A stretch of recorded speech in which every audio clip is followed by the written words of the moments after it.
सही नेतृत्व करने वाला होना चाहिए। और नेतृत्व भी अगर हो रहा है, अभी हमने देखा है बाबा साहब डॉक्टर भीमराव अम्बेडकर का मंच लगा करके, भगवान बुद्ध की प्रतिमा लगा करके और बहुत बड़े बड़े प्रदेश के स्तर के लोगों को जुटा करके और जो बड़े मानने वाले लोग थे और मंचों के माध्यम से बाद में डीजे बजा करके बहनों को और लड़कियों को नचाने का काम करवाए हैं मंच से।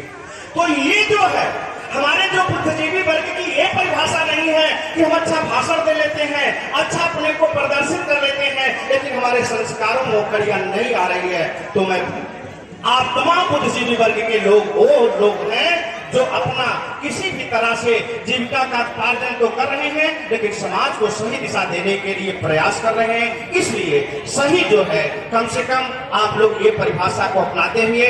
और दूसरी बात बाबा साहब ने ये भी कहा था, किसी का विनाश होता है। महापुरुषों ने जो सूत्र दिया है, भगवान बुद्ध ने सूत्र दिया था जो है अंगुलीमाल को और प्रसेनजीत को और भंगी सुनीत को, नायु पाली को एक मार्ग पर जोड़ने के लिए अलग अलग मार्ग नहीं दिया, उन्होंने एक सूत्र खोजा था। उस सूत्र पर भंगी और राजा को एक घाट पर पानी पिलाने का काम किया था। तो भगवान बाबा साहब ने कहा, यदि महापुरुषों के बताए हुए सूत्रों के अनुसार अब हमारे लोग शील को जान गए हैं, कोई पांचवी शील तोड़ता है तो कहता कहीं कहीं कहता पहलवान जी पांचवी शील पर व्याख्या मत करिएगा। कोई तीसरी शील पर घात करने वाला है वो कह दे पहलवान जी तीसरी शील पर व्याख्या मत करिएगा।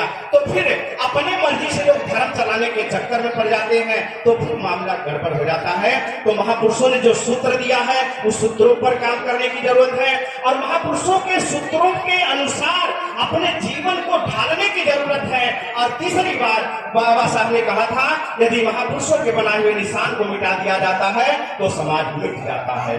तो इन सारे सूत्रों को देखते हुए पूज्य भिक्षु संघ ने हम लोगों को मार्गदर्शन किया और एक तरह से हमारी बैटरी ये चार्ज हो गई है। अब ये चार्ज होने के बाद तब तक ना उतरने पावे जब तक कम से कम हम क्षेत्र के लोगों को कुछ जागरूक ना कर दें। तो आज का ये संकल्प लेने के बाद ये मत प्लान बनाओ कि फिर वर्षा मास आएगा, फिर 14 अप्रैल आएगा तो बड़े पैमाने पर हम जो है एकत्रित होंगे, पैसा एकत्रित करके और बड़े पैमाने पर लोगों को एकत्रित करेंगे, फिर 6 महीना साल भर सो जाएंगे। ऐसा नहीं, आज यहाँ पर चार्ज होने के बाद जो जिस लायक है अपने गांव में, अपने क्षेत्र में, और ये थोड़ा सा अहंकार हमारे लोगों के अंदर ये भी आ जाता है, वो फला संस्था के लोग हैं, वो फला संस्था के लोग हैं, उसमें काम करने वाले हैं तो हम उनका सहयोग नहीं करेंगे, सपोर्ट नहीं करेंगे। अरे भाई, किसी संस्था के लोग अगर पंचशील पर आधारित अपना जीवन कर रहे हैं और समाज में चर्चा कर रहे हैं तो उसमें हमारा सहयोग होना चाहिए, चाहे किसी भी संस्था के लोग हैं। तो इस तरह से आप लोग आपस में मिलजुल करके क्षेत्रों में बैठकें जारी रखें। कम से कम कृष्ण पंचशील का मापदंड जब गांव गांव में होने लग जाएगा,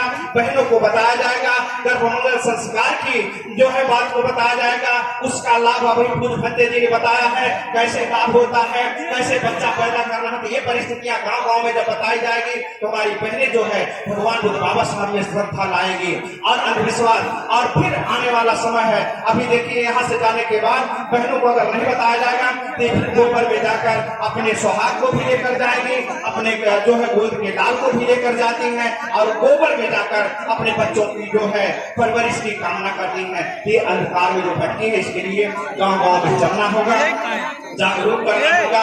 इन बातों के साथ मैं आप सभी लोगों का तहे दिल से आभार प्रकट करता हूँ। जो भी बुद्धिजीवी लोग कुछ भी अपना समय बाबा साहब ने बुद्धिजीवी के लिए कहा था, अपने ज्ञान का कुछ हिस्सा, अपने समय का कुछ हिस्सा, अपने धन का कुछ हिस्सा उस समाज के लिए दे देते रहना जो समाज अज्ञानता में पढ़कर दलदल में फंसा हुआ, उसको उबारने के लिए अगर काम करते हैं तो आप बुद्धिजीवी लोग हैं। ऐसे बुद्धिजीवी लोग अपने अपने क्षेत्रों में जगाने का काम करें, उसमें जितना हो सकेगा।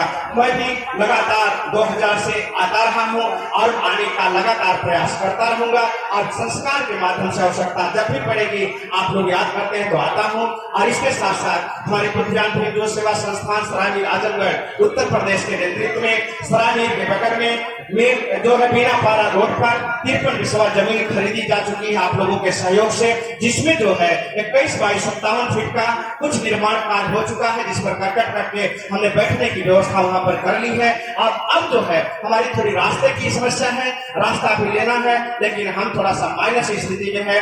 लगभग 30-32 लाख रुपए का टारगेट रहा, अभी हमारे पास लगभग जो है 15 लाख रुपए के माइनस में है और कुछ पैसा एकत्रित हो जाता है तो रास्ते का मामला निर्माण करके और आप बुद्धिजीवी लोगों को बुला करके ये प्लानिंग है, चाहे किसी संस्था के हो चाहे किसी विचारधारा के हो, लेकिन समाज के हित में काम करने के लिए जिनके अंदर भाव है, मेरी भी ये सोच है जैसे यहाँ हमारी बैठकें रखी जाए वहां बैठकें रखी जाए, किसी बात को लेकर हमारे पूज्य भिक्षु संघ को बुला करके और जो बुद्धिजीवी लोग हैं उनको बुला करके बुद्धिजीवियों की कम से कम 1 दिन की 2 दिन की 3 दिन की बैठक हो।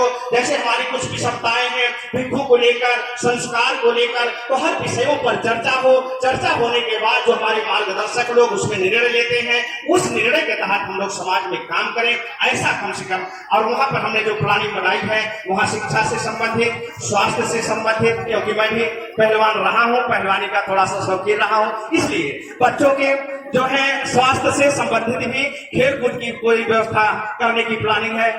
वैसे केवल बुद्ध विहार बनाना होता तो हम 2-4 हिस्सा में ही बना लेते, लेकिन ये हमारी जो प्लानिंग है कि स्वास्थ्य से संबंधित और जो है शिक्षा से संबंधित और उसके साथ साथ विपස්සना से संबंधित, ध्यान साधना से संबंधित तीनों काम हमारा चले, ताकि आने वाली हमारी सही नर्सरी तैयार हो और वो जाकर हमारे सही प्रबुद्ध भारत देश का निर्माण कर सके। ऐसी भावनाओं के तहत 28 तारीख को हमने वहां पर बैठक रखी है। आप सभी बंधुओं से निवेदन करते हैं जो भी उसमें योगदान करना चाहते हैं, सुझाव देना चाहते हैं किस तरीके से यहाँ काम किया जाए, तो आप सभी लोगों के सुझाव के हम आभारी होंगे। आप लोग जो है सरागीर से 2-2.5 किलोमीटर बीनापारा रोड पर और खपड़ा गांव से करीबन 3 किलोमीटर सरागीर वाले रोड पर वो जमीन बीच में पड़ती है, तो वहां आप आकर के अपना सुझाव दे सकते हैं, उसमें जिस तरह का योगदान कर सकते हैं। इन्हीं सारी बातों के साथ पूज्य भिक्षु संघ का मैं आभार प्रकट करता हूँ, क्योंकि भिक्षुओं का दर्शन मुश्किल होता है।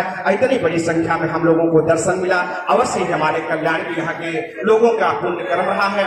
और माताएं बहनें जो अभी जो है आप लोग अपना कीमती समय यहाँ पर दी है, वो आप इसके लिए भी आभार प्रकट करता हूँ। और जो बुद्धिजीवी लोग इस कार्यक्रम का आयोजन किए और दूर दराज से हमारे जो अदर जिले से आए हुए हैं, उनका विशेष आभार प्रकट करते हुए अपने विचारों को रोकता हूँ। सबका आभार प्रकट करते हुए सबको नमो बुद्धाय, जय भीम। और पूज्य भंते जी से याचना करता हूँ सबके मंगलमय जीवन की कामना करते हुए और इस कार्यक्रम का समापन करें। हम लोग धर्मानुसार आसन लगावे और पूज्य भंते जी के समक्ष समापन करें।